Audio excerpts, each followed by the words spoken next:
we believe we are kind of the only entity outside China that has such technology in space. And really in the next 2 years or so, we're looking to deploy our first kind of service demonstration mission to realize this long-distance quantum communication. Welcome to the Space Angels Podcast, Episode 17, Quantum Security. I'm your host, Chad Anderson, CEO of Space Angels, the world's leading source of capital for early-stage space companies. You can find us on social media at Space Angels.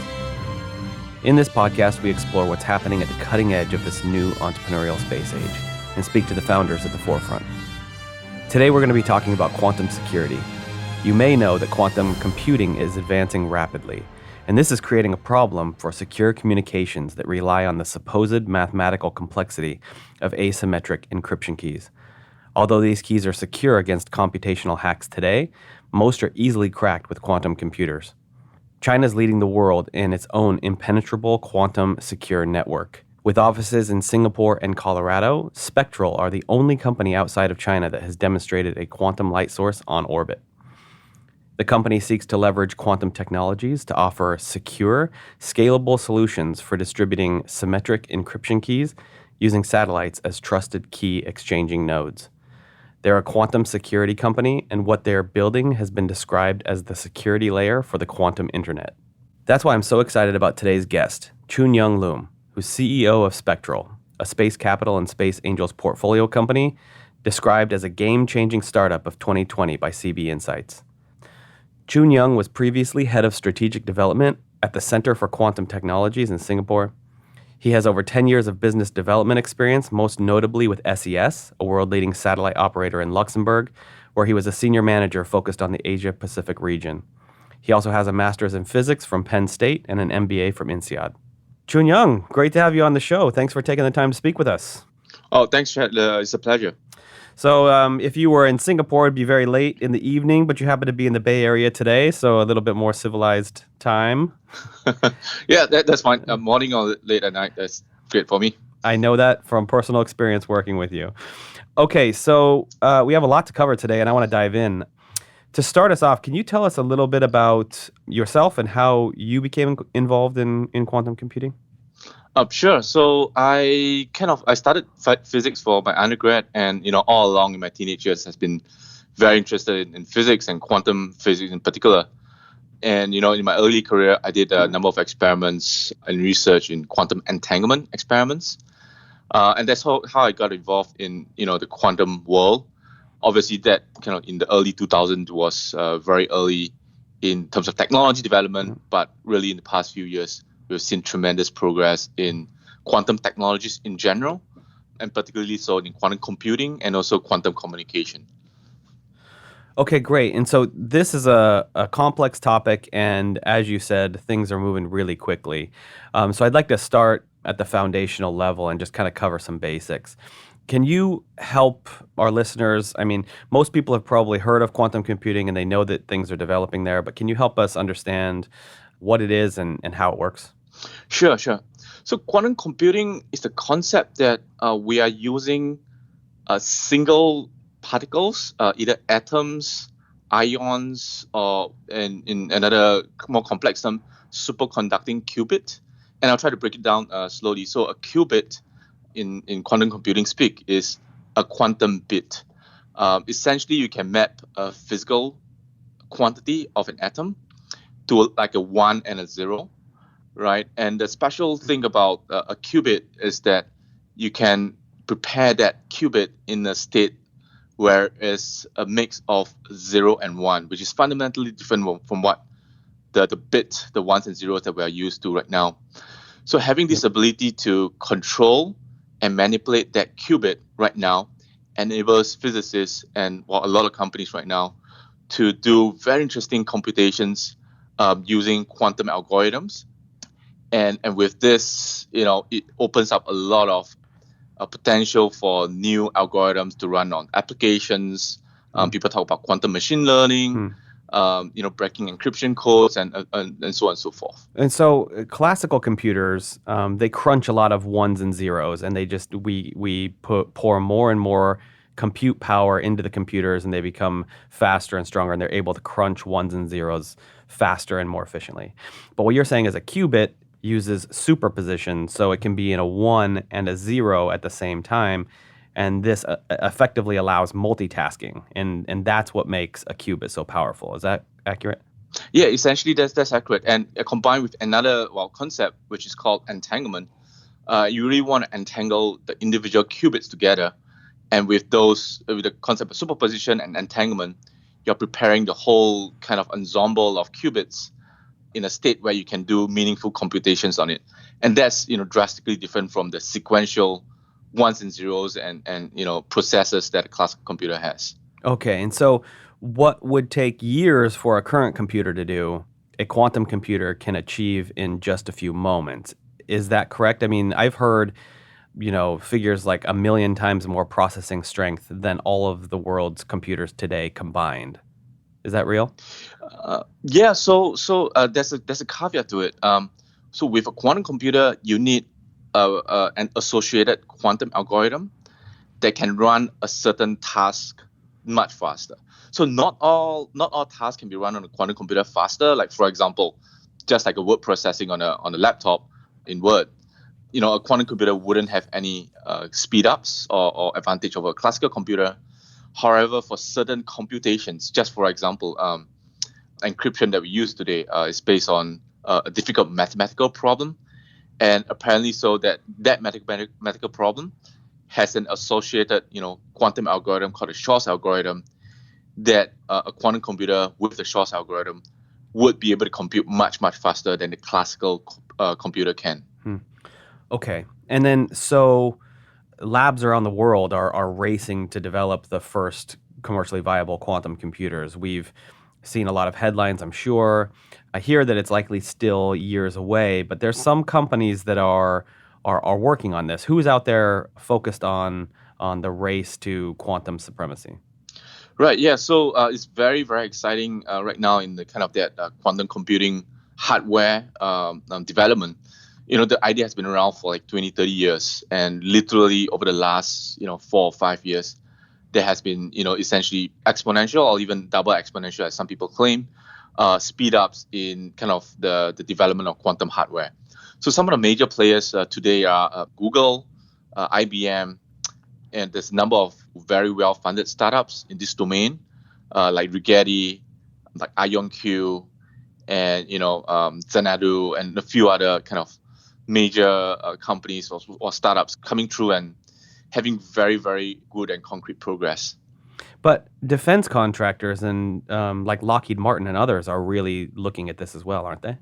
Oh, yeah, that's right. I missed out. So Lockheed Martin, I think they are partnering with D-Wave. That was some years back already, to look at using a quantum computer for some of the defense applications, which could be simulation, quantum machine learning, and a few other things.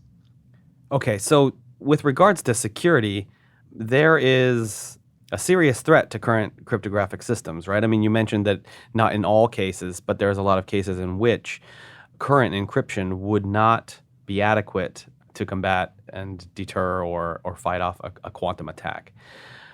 Can you help us understand, what types of key infrastructure exist and relies on the types of secure communications that could be at risk with the advent of quantum computing?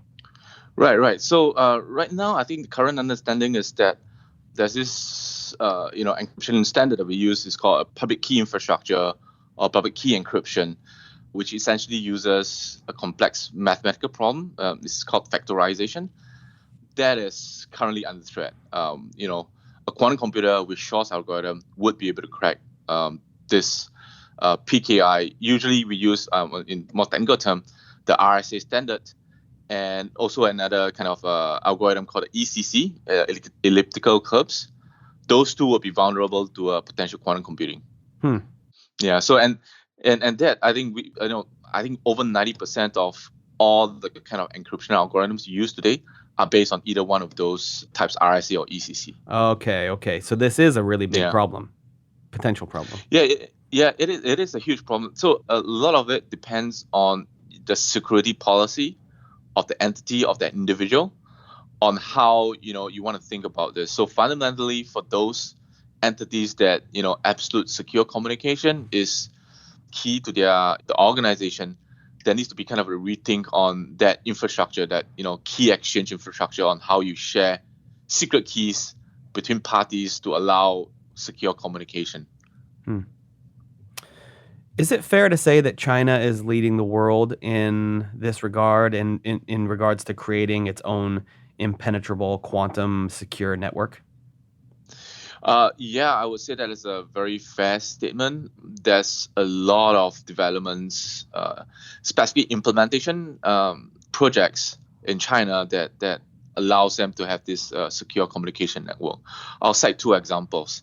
The first is that China has essentially now the longest, I would say, longest baseline of a secure network, a quantum secure network between Beijing and Shanghai. That's about a 2,000 kilometer, fiber line, and that's being secured by quantum communication or quantum key distribution for one of the technical term. And they're building more lines to Chengdu and Chongqing, and also between Shanghai and some of the nearby cities. So I would say they have a big head start in deploying or implementing secure quantum communication network on the ground in China. The second kind of example or milestone progress they've made is that they have even done a long distance quantum communication program or project called the MISIA satellite that was launched in 2017 that allows quantum secure communication between China and Europe, and also between two cities within China. Right, and so I've seen video of a video call being transmitted through a satellite developed by this. This is the China Science Agency, China Academy of Science. Academy of Science, and so they've demonstrated this, and they have a practical implementation where they're actually securing video calls and things, right? Yeah, that's right. Yeah, that's right. And I saw just last week that they also deployed the first mobile quantum satellite ground station. So something that you can put on top of a truck or in the back of a pickup or something, where they can use it to send and receive secure quantum communications. Yeah, absolutely. I mean, they're making kind of breakthroughs and progress on all fronts. That mobile ground station, I think, is also kind of a landmark development, because I think to enable mass deployment of satellite-based quantum communication, the receiver node, which is telescope on the ground, needs to be kind of manufactured either efficiently or cheaply. And they've now come, and developed like this small, compact size quantum receiver, which is about 30 centimeter in diameter and weighs about 80 kg. That can be deployed on trucks, easily put on rooftops of buildings, and so on and so forth. So with that kind of technology being developed, it'll be easy to kind of mass manufacture such quantum receivers on the ground, and deploy it anywhere over the world as and when the demand occurs. Okay. And I mean, I've heard a crazy statistic also that so China is planning to spend at least $10 billion over the next 3 years on quantum technology, which, compare that to what the U.S. is planning to spend, and it's like 13 times more than the planned U.S. government spending. So they're very serious about this. They've got a great, they've got a big head start, it sounds like. They've proven the ability to intertwine quantum particles from satellite to ground. And now with the portable ground station, they're able to implement it very efficiently and effectively. Would love to hear a little bit about Spectral and what you're working on, how it works in relation to this, and in relation to these Chinese efforts. So can you tell us a little bit about, you and the team and how this all got started? Yeah, sure. So we, at Spectral, we are spun out of a research center called the Center for Quantum Technologies in Singapore. Really, the concept is about quantum key distribution, quantum communication, and we really want to breach the problem of a long distance key distribution, right? You can distribute quantum keys through fiber optics, but that's really up to about 50 or 100 kilometers. We are focused on a long distance kind of intercontinental key distribution. So, at CQT, one of my co-founders, Alex Ding, and his group has been doing or performing experiments or developing technology in quantum communication for the last decade or so. And at CQT, even longer than that, just ground-based experiments has gone the past 20 years or so. So a long history and heritage of such technology development. And specifically, we as a team, kind of the founding team from Alex's group, a number of key people from the research lab has kind of moved on and formed Spectral. One of the other co-founders, Robert Bendenton, he's a CTO at the company, and he's been leading a lot of the satellite QKD effort in his group. Now moving on to Spectral to continue that work. So what we've done, we have launched, together with CQT, launched 2 successful experiments, basically kind of demonstrating quantum entanglement in space as a first step, having a prototype, quantum source or quantum light source, we call it, in space. And that's been successful. So the latest one, called Spooky One, was launched last year in June from the International Space Station, collecting a bunch of data, and it's been very successful so far. So as a company, we really want to leverage that base technology to really rethink on how we can put up a system that is commercially viable and that addresses the requirements of customers for secure communication or quantum secure communication applications. So by and large, kind of, I would say, in a very similar domain as what the Chinese is doing on the satellite side. We believe we are kind of the only entity outside China that has such technology in space. And really in the next 2 years or so, we're looking to deploy our first kind of service demonstration mission to realize this long distance quantum communication. Okay, and so for those who don't know, the Center for Quantum Technologies at the National University of Singapore has been involved in leading in the research in quantum technologies for quite a while. Is that right? And you were the head of strategic development for the center. Yeah, that's right. Well, the kind of the connection between CQT and quantum communication goes back a long way. So the director of the center, Professor Arthur Eckert, he was one of the early founders of the field called quantum cryptography or quantum communication, essentially pioneering a concept to use entanglement to do quantum communication. That was in 1991, and he has a very famous protocol called Eckert 1991 that a lot of our work is based out of. We've since kind of moved on to a few modified concepts, but that was the foundation of a lot of work that we do. And since the early 2000s, just research and development and technology in ground-based or fiber-based QKD, free space QKD across 2 points, on campus across 2 kilometers, and now kind of satellite experiments in space. So as a group, I mean, CQT has been, has scored a number of world firsts in terms of the technology development in quantum key distribution. And now as a phase in the last 2-3 years, we've seen a lot of that work being commercialized and, bring out to market. So my role at CQT, we joined CQT in 2017 to kind of really take a look at what pieces of technology that are right for commercialization and kind of where CQT should be headed in terms of industry engagement, industry collaboration with big partners or big companies, and also kind of commercialization and using the IPs for potential applications. So working very closely with the team there at CQT, and kind of essentially jumping into one of the startups, Spectral, to really bring that technology to the next step. Got it. And so you had been with the center for a while and were a pretty integral figure there. And then you decided to take this technology and spin it out into a business. What was it that compelled you to do that? Having spent some time there, and obviously you were probably working on a lot of really interesting things. What was it about this that convinced you that this was the thing to drop everything and pursue? Yeah, fundamentally, I think the biggest kind of compelling reason is that the landscape for quantum communication or secure quantum communication, secure communication, has to change. There's going to be kind of a paradigm shift in how we distribute keys or how we use encryption going forward. So and that's kind of the underlying reason that compelled me to jump on this exciting program or startup. But and also kind of there's a confluence of two trending topics that I can see kind of make this a viable business.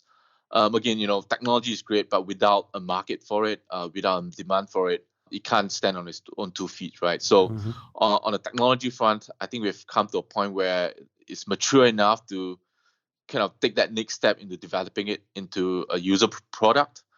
And on the market demand side, some say we may be a bit too early and so on, but I really don't think so. And that we have been hearing a lot from the customers, be it the government defense sector, telecommunication sector, and also private enterprises, getting worried about the security of their communication infrastructure. And more so, I think the market potential is much bigger because those people, like you mentioned earlier, that many people are still unfamiliar with quantum technologies, the threats that quantum computing can bring, and quantum communication, what it's all about. So we've been doing a lot of kind of educational workshops to bring people up to speed. And I think the crucial task for us as a community is to bring that awareness and education to the broader industry and community. So the market potential, I think, is huge. And even, I mean, kind of beyond secure communication, using entanglement as a fundamental property, there's a lot of other interesting applications that we can build using our technology. So this is definitely something that you don't want to be as a CEO of a big, of a company that relies on encryption and secure communications. You don't want to wake up one day and realize that you missed the boat here and find yourself unprepared. You would probably be in a pretty tough situation. It sounds like one of those things where, this technology is developing, and if you're not prepared, like, we're going to hit a tipping point at some point in the future. And it sounds like in the very near future. And if you're not prepared for that, you're wide open. Exactly. I mean, as a security kind of product or implementation, just kind of taking a step back, right? Today's communication, so any emails or any communication you send out there, even if they're encrypted today, there has been reports that there are widespread wiretapping on, communication infrastructure. It's so easy to steal data from a fiber line, right? There's $100 device you can buy on eBay that you can splice that fiber and you get a copy of the data that's going through the fiber. Essentially, I think the current concept of understanding is any communication you send out today is being wiretapped or stored somewhere by someone. So there's a concept of this, store now and decrypt later attack, where bad actors, they're storing your data, and then as and when the technology comes or become mature that they can decrypt those information, your information, the sensitive information, would become already vulnerable. So the idea that you need to really prepare now to protect your communication for the longer term is really urgent, right? If you're an organization that needs to keep the data secure for 10, 20 years, that piece of information that you send out could already be compromised by this store and decrypt later attack. Yeah, makes sense. Yeah. Okay, so you've mentioned quantum key distribution, QKD, a few times already. Can you help us understand exactly what that is and why it's more safe or secure than what we're using currently? Yeah, so I mean, the threat now is essentially the whole kind of encryption concept is based on the sharing of a secret key. How do you share a secret key, right? So right now, the way we do it is through a difficult math problem. We just encode that key in a difficult mathematical problem. But again, so I mentioned before that it's not safe right now. So what we plan to do is essentially physically deliver those keys and using individual particles of light called photons to deliver those keys. So essentially we're encoding the ones and zeros in quantum states of a photon, a single particle of light, in a qubit, and sending those photons from the spacecraft, from the satellite, to ground. So we have a device on the satellite called a quantum light source that will be able to generate very secure keys and we deliver those keys from the spacecraft to ground stations all over the world. And doing it this way has a few key features, which is if somebody tries to steal your keys, your photons while it's on the way to the ground, you will know it, or we will know it, because it will destroy the quantum state, so to say. So this is essentially, tamper-proof or unhackable, uncrackable, as somebody mentioned. So, using this kind of method of key distribution would enable entities to have forward security, meaning, no progress in classical computing or quantum computing would be able to break your encryption if you get keys this way, because there's fundamentally no way to steal your keys. And how would you know? So it boils down to the quantum property. So when we prepare an entangled pair of photons, right, in a quantum state, there's a concept in quantum physics where if you observe a quantum state, it would assume a definite state, a ones or zero. So before you observe it, before you measure it, it can be in a superposition of zeros or one. But once you observe it, it adopts either a zero or a one. So with this concept, we will know for sure. I mean, there's certain post-processing methods we can use to see whether an eavesdropper tries to steal the keys, and it will turn up as errors in our communication, in a quantum communication. There's a lot of ways to do that. How interesting. Okay, and then so why satellites? I mean, you mentioned earlier that fiber is vulnerable, but why use satellites, and why are they more secure?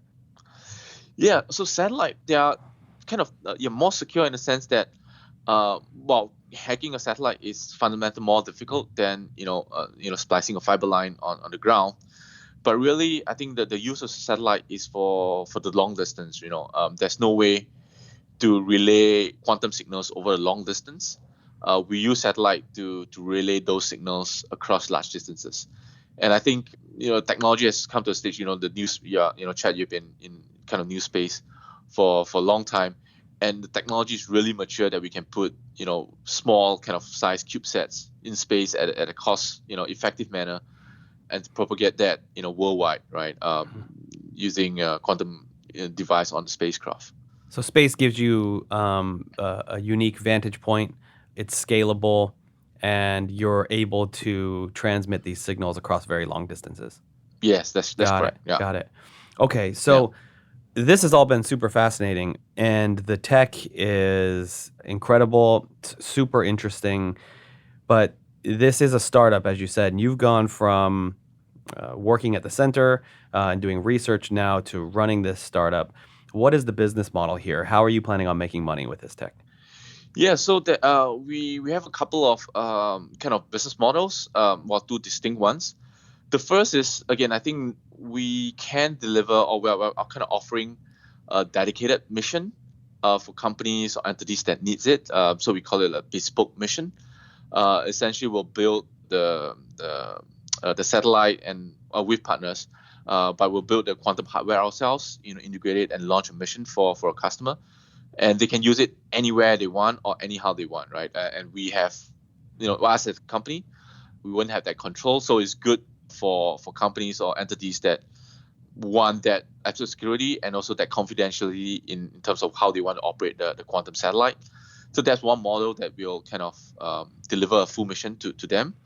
Really, in the long term, we are thinking of essentially distributing encryption keys as a service, right? So some of the enterprise customers, like a bank, data centers, and so on, they would not own and operate a satellite. For those customers, they would essentially want to know that they have a secure, quantum encrypted communication. With that, we plan to partner with some of the telcos or communication provider to provide a quantum encrypted link, essentially quantum encrypted communication. So we plan to offer that as a service for potential customers in the future. Okay, and then in terms of market traction, I was curious to hear, who is first to adopt this new technology? You mentioned banks. What other types of customers are you talking to? Yeah, so unfortunately, I can't name names right now, but we're working with a number of defense groups. to do trials and proof of concepts for this technology. Makes sense. We also have a number of applications that wants to, or we can also deploy kind of ground-based or fiber-based QKD. A number of trials there in the computing kind of world or secure computing world. They would like to try out these things, and a lot of kind of early conversations. So telcos, I would say early number of MOUs signed with major telcos around the world. They are eager to, because from a telco's perspective, you're providing communication as your core product or infrastructure, right? Infrastructure product. You need to ensure that those communication infrastructure is safe for your customers. So a lot of these telco groups are coming forward and thinking about how to make their communication network quantum secure. And there's a number of banks and financial institutions that have taken interest as well. We're doing kind of early phases of potential proof of concept with them. Interesting. And then, so who else is doing this? I mean, we've talked a little bit about China and the China Academy of Science. Are there other commercial entities that are looking at this? And how is Spectral in relation to these other efforts? Yeah, so I'll kind of lump the QKD. There are a number of companies providing fiber-based QKD, and only a select 2 or 3 companies providing the space-based for long distance or QKD. We've seen a number of startups coming through to say that they are in the landscape for space-based QKD, but none of them that I know have demonstrated a quantum payload in space. There are also a couple of major satellite operators that have announced plans to provide quantum key distribution products or services in future, but we understand that they are in kind of planning phase or proof of concept phase right now, or design phase right now. But and kind of more so for the fiber-based QKD, there's been much more activities there, just because I think the technology is a little bit more accessible. But the ecosystem is very rich. There's quite a number of players here already. But I think looking at us as a company versus the other companies planning to do space-based QKD, I think we have a good head start in terms of technology, having demonstrated that in space. And we are really putting that framework around providing a turnkey solution, an easy to deploy turnkey solution for customers. And so you're really the leader in this from a commercial perspective. I mean, you were founded in 2017, but you have years of technology development while at the center. Yes, that's right. Yeah. We're leveraging very, very mature and rich technology here. Okay. And then, so something that I meant to ask you a little bit earlier when we were talking about the technology, but this will kind of help me get my head around, where you are in relation to others. Can you walk us through the tech demo and when you demonstrated the QKD in space? Can you walk us through what Spectral did? Oh, right. Yeah. So the team at Spectral, kind of while they are at CQT together, we essentially have miniaturized a desktop size experiment into literally a 20 cm by 10 cm quantum payload that can fit on a CubeSat form factor. So that quantum payload is flying in space right now. We've done all the associated space qualification. It is flying in space right now on Spooky 1. Collecting a lot of data, as mentioned earlier, is very successful. That quantum payload itself, I would say, is our core technology. Kind of the miniaturization process is difficult, making it rugged enough in a space environment. Carefully selecting components that are space qualified, and really keeping the stability of the quantum signals, because as I mentioned earlier, so quantum signals are very, very finicky. So maintaining that alignment, I call it, is very crucial while it's flying. So all of that kind of technology has gone into the payload.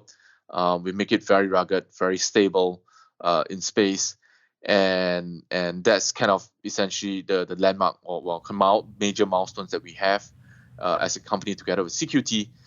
And then really, I think the next step, we have plans for an internal mission, a service demonstration mission that essentially can provide early service for potential customers in about the 2-year time frame.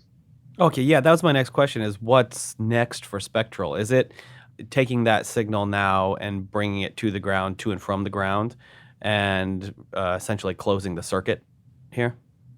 Yeah, exactly. So just to be fair, so the Spooky 1 satellite, we didn't implement the link from the spacecraft to ground. It was a demonstration of the quantum payload in space. And that, again, I think is a milestone because it's very, very challenging to do that.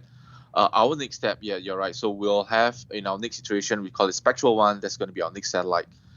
We will have a link from the spacecraft to ground using telescopes. And, essentially also thinking about how to make it, again, a turnkey solution. So devices on the ground, interfaces with the current communication devices, essentially, doing an end-to-end encryption, a secure, quantum secured encryption for customers. And that's all you need to do to close the gap between where you are right now and where China's world-leading efforts are. Is that right?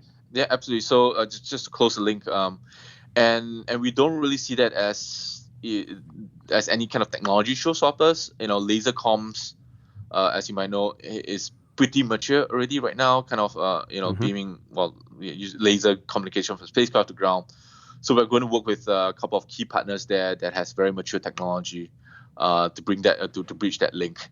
While we provide a quantum device. So we really don't see that as a technology showstopper. It's more like a more engineering task to put the two systems together. And we're very kind of optimistic about that mission coming. Great to hear. Very exciting. Yeah. So on the show, we like to say that there's never been a better time to get involved in space investing. Can you give us your personal perspective on that and which areas are most exciting for you? Yeah, I've been kind of working in the space industry for some time now, and actually came from the quote unquote the old space sector, right? I've been watching the evolution of using smaller size satellites, CubeSats, the launch, again, a lot of launch providers coming through. So for our company, Spectral, we are really leveraging this technology base that's already built out, by a lot of other, pioneering companies in the industry, the access to space, having small spacecraft in space, and then opening up another applications to serve the community on Earth, right? So for us, is a cybersecurity or secure comms application, and I think that just as a general theme, having space-based assets, really opens up multiple new applications going forward. People are doing imaging for sure. They have SAR constellations programs coming up, and really I think a lot of better than I do, Chad. A lot of innovative companies opening up new application, new industry, new markets by just innovative thoughts and innovative technology, putting that technology on the space platform, and then commercializing that. So I'm very, very kind of bullish on just in general the space industry, right? Going forward. And it's great to hear, that you can build this type of application and you don't have to build the entire supply or value chain yourself. That there's other companies and partners you can work with.